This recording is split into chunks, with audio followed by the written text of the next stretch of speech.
Welcome to Leading Beyond Limits, the podcast where we explore the extraordinary journeys and insights of remarkable leaders who have pushed the boundaries of what's possible. Your host, Angel Radcliffe, who is a digital transformation leader, author, speaker, and financial educator, will lead each episode and dive deep into the stories, strategies, and philosophies that have empowered these exceptional individuals to lead, inspire, and achieve beyond the ordinary. We're about to embark on a journey of discovery and inspiration, and together, we'll learn what it takes to lead beyond limits. So grab your cape, or at least your favorite coffee mug, because we're about to unravel the extraordinary tales of trailblazers who've turned impossible into I'm possible. Let's get started.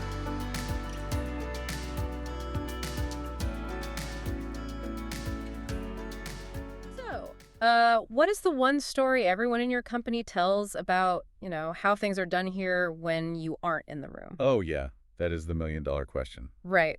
Because, spoiler alert, it has absolutely nothing to do with your employee handbook. Definitely not. Welcome to the deep dive. Today, we are setting aside the rapid-fire business tactics and the neat, actionable frameworks. No 5-step checklist today. Exactly. Right. We aren't here to optimize your calendar or, give you a hack for efficiency. Instead, we're holding a reflective space. Just slowing down for a minute. Yeah, slowing down to look at a profoundly weighty leadership scenario. And the central premise of this scenario is staggering in its simplicity, really. It just says, culture scales through stories. Such a powerful idea. It really is. So our mission today is to examine the intense and often totally hidden psychological tension that you, as a leader, face in the exact moments those culture-defining stories are forged. Because that tension, that is the defining feature of real leadership. The scenario points out a really hard truth that we often try to engineer our way out of. Yeah. People do not remember policies. They remember legends. Yeah, but we spend, thousands of hours and tens of thousands of dollars drafting these comprehensive compliance protocols. Oh, easily.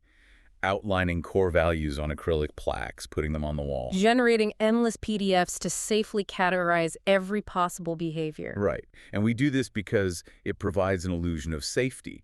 We desperately want our organizations to be predictable, Like clean code, input the rules, output the behavior. Exactly. But the reality is, the moment real pressure is applied, that linear code just throws errors everywhere. Right. The policy breaks down. Because, if you think about it, a policy is essentially an architect's blueprint. Oh, I like that. Yeah, it's flawless on paper. It dictates where every load-bearing wall should go, and it perfectly mitigates the risk of the building collapsing under normal, everyday conditions. Keyword being normal. Right. Everyday conditions. But a legend. The legend is the series of split-second, high-stakes decisions the construction foreman has to make when the building actually catches fire. Oh, wow. And the blueprint is practically useless in that specific moment. Totally useless. You're not checking the blueprint while the fire alarms are blaring. Right. The culture of that crew moving forward is entirely defined by what the foreman does while the smoke is filling the room. But let me push back a little. Aren't policies essential for mitigating risk? Oh, sure. Why do we naturally gravitate away from them when we're recalling a company's culture? Well, let's look at the actual mechanism behind why that happens. Okay. Because under normal conditions, our brains can easily handle the cognitive load of abstract rules and bulleted lists. Okay. But when the metaphorical fire breaks out, say, a PR crisis or a sudden market crash or even a catastrophic server failure, human physiology actually changes. Like a physical response. What? Yeah, there is a literal spike in cortisol. Executive function narrows. In those high-stress environments, people lose the capacity to recall page 42 of the compliance handbook. Oh, right, because they're in panic mode. Exactly. Their brains revert to a much older survival mechanism, which is narrative and social imitation. Wow, social imitation. So they look around to see what everyone else is doing. Specifically, they look at the leader. They stop looking at the rules, and they start tracking the leader's behavior. That makes so much sense. Yeah, they're looking for a story to encode, a mental rehearsal of how to survive this new, completely ambiguous threat. So culture isn't defined by the baseline rules at all. Not at all. It's defined by how leadership behaves when those rules are suddenly inadequate. And the scenario highlights that these hallway legends are almost always born from friction. Right. They aren't about routine HR processes. Nobody tells stories about those. No. The legends are narratives of how the team handled a brutal crisis, or how they saved a betrayed customer, or, and this is a big one, how they chose integrity over a massive profit margin. Yes. And, you know, integrity over profit is one of those phrases that sounds incredibly noble in hindsight. Oh, yeah, like when a leader is telling that story 5 years later on a conference stage, it plays as a huge triumph. Everybody applauds. But this scenario forces us to look at the crucible of that hero story in the present tense. Which is a whole different ballgame. Totally. Because in the present tense, choosing integrity over profit is terrifying. It is a moment of acute professional jeopardy. Let's ground this in a hard business reality, because I think we've all seen this play out. Definitely. Imagine you have a highly lucrative deal on the table. It's going to make your quarter, maybe even your entire year. Right, the stakes are huge. But at the 11th hour, you discover the partner operates unethically. Or maybe it's an internal issue. Say you have a top-performing VP who brings in millions. What creates a profoundly toxic environment for the junior staff? We've all seen that guy. Yes, exactly. And there's always this agonizing pause before a leader makes a move in these situations. The room gets quiet, the decision is delayed, and the assumption is usually that the leader is, waiting for more data, running the numbers one more time. Trying to find a clever loophole, maybe. Right. But when a leader hesitates to handle the crisis or choose integrity over a lucrative deal, what is really happening in that silence? Well, that assumption of an information deficit is the most common misinterpretation of leadership hesitation. Okay, so it's not about the data. No. We think, oh, if they just had a clearer spreadsheet, they would act. But more often than not, the leader knows exactly what the right call is. They already know. Yeah.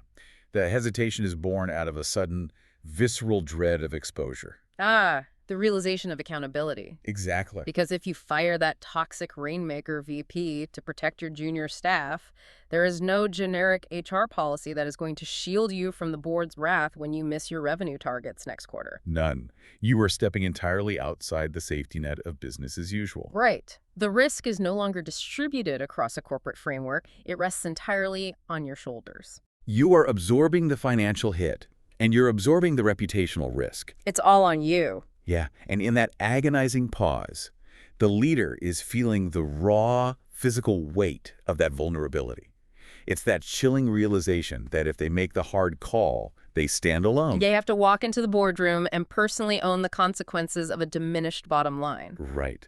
The hero story requires the leader to completely forfeit the comfort of plausible deniability. Wow. Okay, I'm going to play devil's advocate here for a second. Go for it.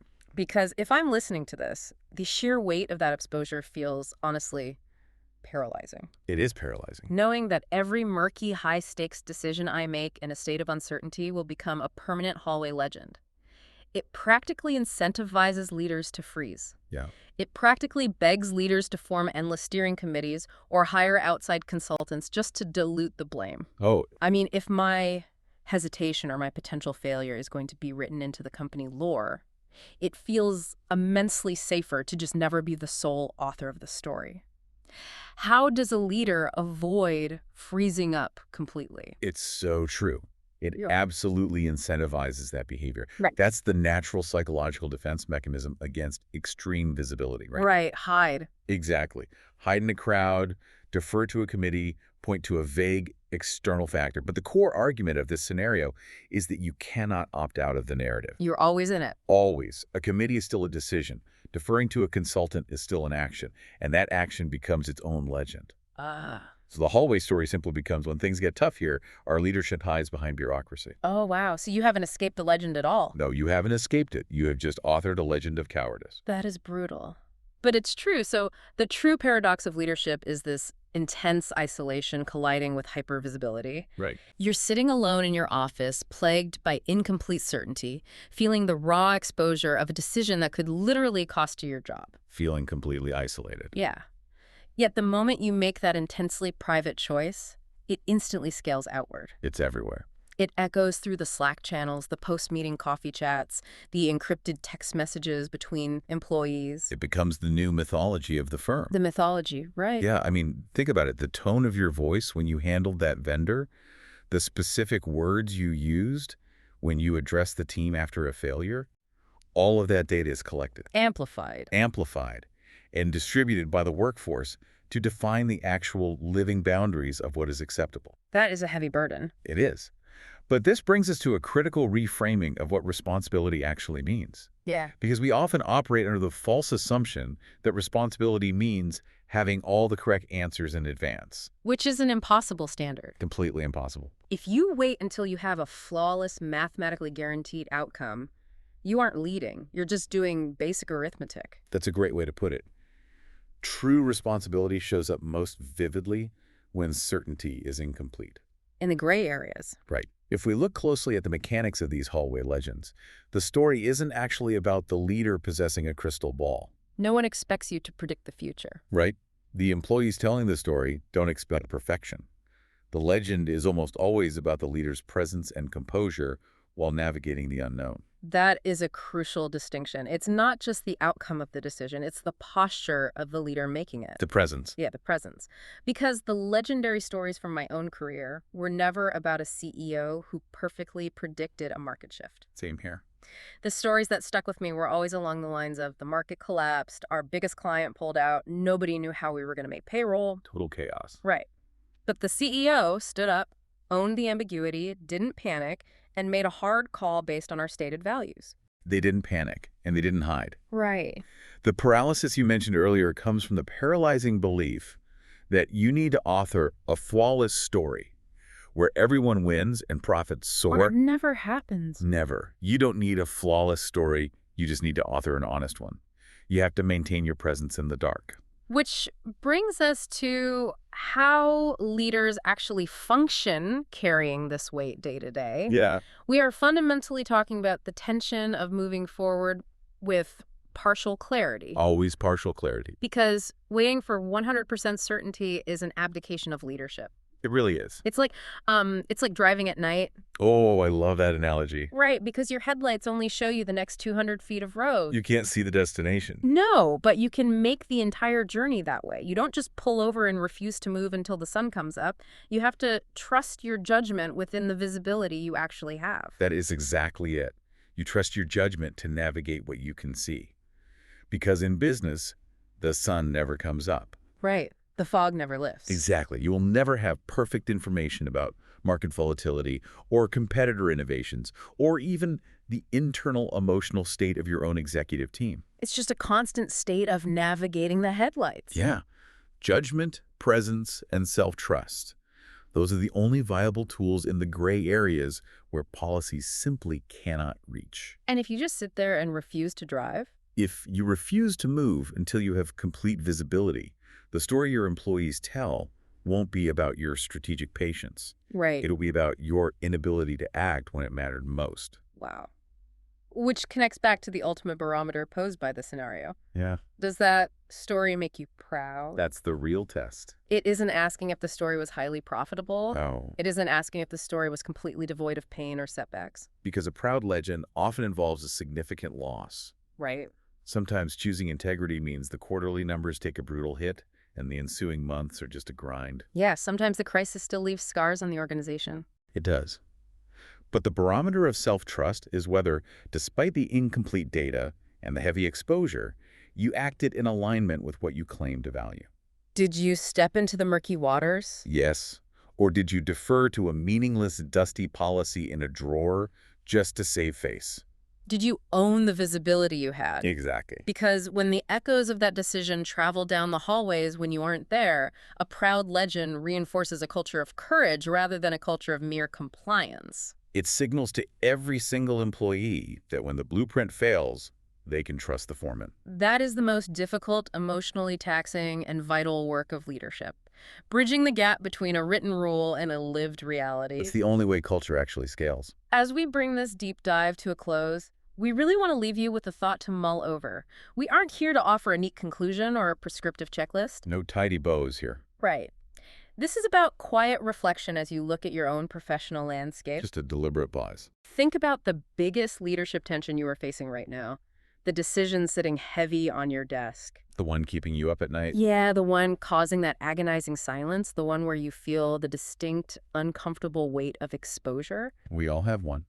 What if that discomfort isn't a signal that you need another data set or a new consultant or another policy to hide behind? What if it's just the work? Exactly. What if it is simply the heavy, natural friction of your next great hallway legend being written? In the absence of total certainty, what story will you choose to author? Such a powerful question. Well, thank you for taking the time to explore these depths with us today. It's been a pleasure.